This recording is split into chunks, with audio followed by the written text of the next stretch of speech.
Hi, in this video I'm going to show you how you can connect up a keyboard and a mouse to your Samsung TV. This is a 2024 model TV and it's only got one USB port, so I'm going to be using a combined keyboard with a built-in mouse because it will all run through the one USB dongle. So let's plug this into the TV. So on this model, this is the port here. We're going to plug in the USB dongle, making sure we've got it the right way round, and it's in there like so.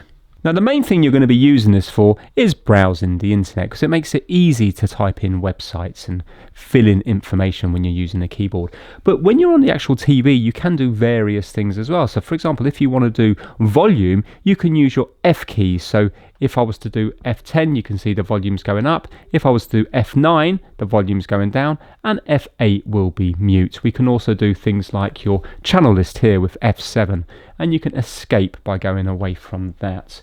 You can even turn your TV off by going to F1, and you can see there it comes up with an option: do you want to turn your TV off? If we were to do F6, it comes up with source. F7 will be channels, and this is a nice little thing.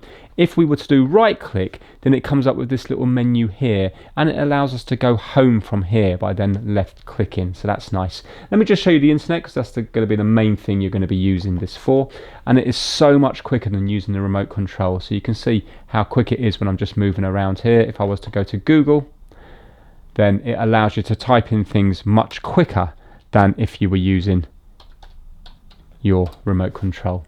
So you can see there. Yep, no waffling on YouTube.